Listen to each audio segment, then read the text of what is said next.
don't know if you got to listen in to some of the RBA governors speaking just a short time ago, but he had some pretty grim predictions for the jobs market, saying that 3-month pipeline of work kept a lot of people going through, but a lot of companies are dropping off now.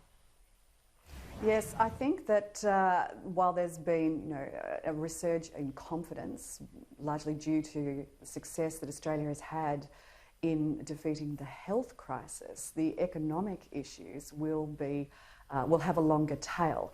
And I think that we've seen that even with restrictions easing and some businesses opening up again, there is still going to be some parts of the economy that are going to take longer to recover, in particular, I think, higher education and tourism.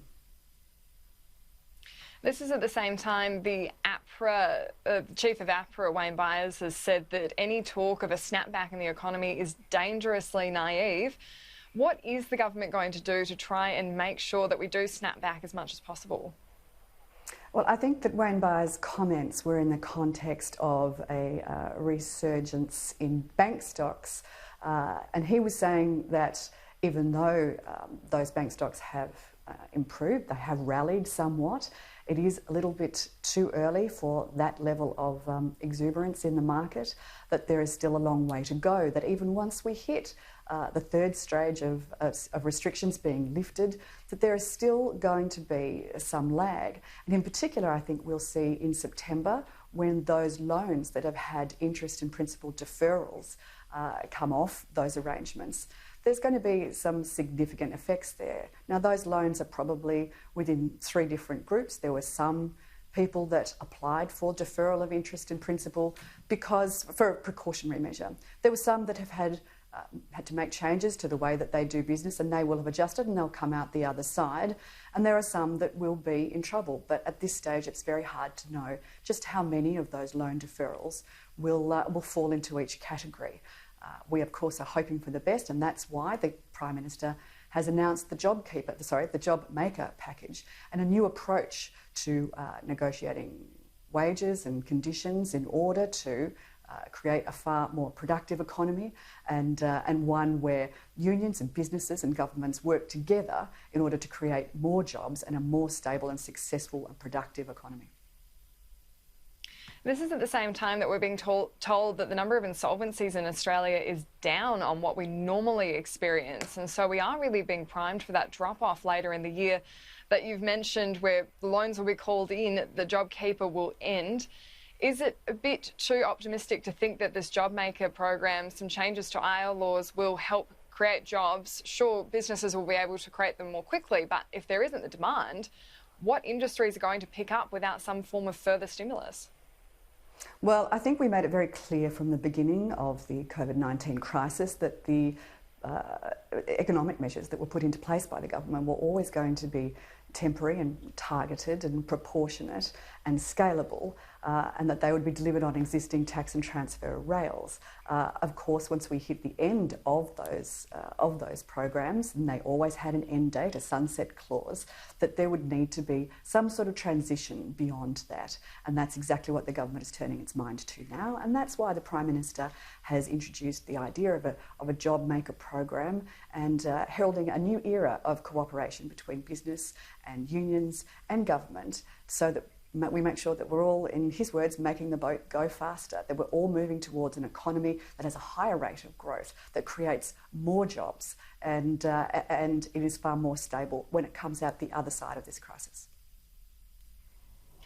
There was a really interesting announcement from AUSTRAC and the banks about giving anyone who's a victim of domestic violence easier access to opening a bank account. If they leave a dangerous situation, they often don't have the right forms of ID, but will need money to fund themselves. It is interesting, it's at the same time that Westpac is under scrutiny for their issues with money laundering and that funding of child abuse overseas, that AUSTRAC is moving in this situation to then ease those restrictions which are designed to pick up situations like that. Do you think this is a good initiative, or is this a cause for concern? I think any initiative that addresses the scourge of domestic violence in our economy and in our society is a good one. I think the statistics around domestic violence are damning. 1 in 6 women experience some form of assault in their lifetime, physical assault in their lifetime, and I think it's one woman dies every 9 days in Australia. Now, they're statistics that we can't be proud of, and anything that we can do to alleviate the pressure on women that are experiencing domestic violence has to be a good thing. This is an issue that has been raised before by domestic violence activist groups, the difficulty that women have creating a new financial arrangements for themselves when they're in a situation of domestic violence. And of course we know that economic and financial abuse is almost always correlated with situations of physical abuse, but sometimes it also stands on its own too. And if I can ask you, going back to our earlier topic, but I did forget to ask, Anthony Pratt, billionaire manufacturers, called on more specialist manufacturing and potentially for that to be funded by the big pool of money that super funds in Australia hold. Do you think that's a good idea? Well, I think that there's an awful lot of people out there that have some very big ideas as to what could be done with the pool of Australia's superannuation.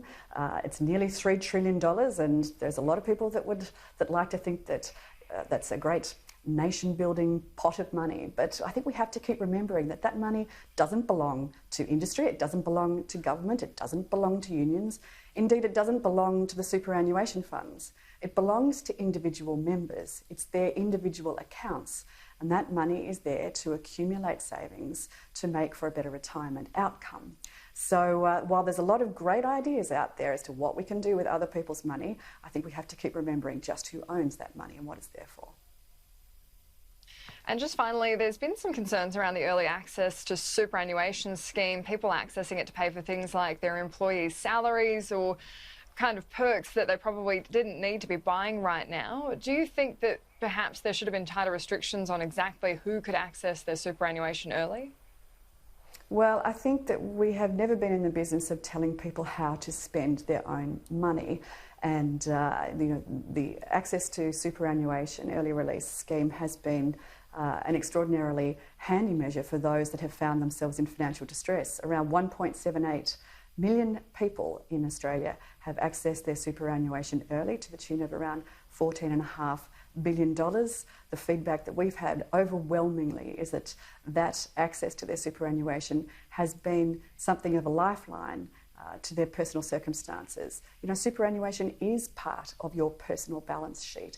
And while it's there for your retirement, I've been really pleased to see the superannuation funds in particular step up to say how can they help their members at the times that they need it the most.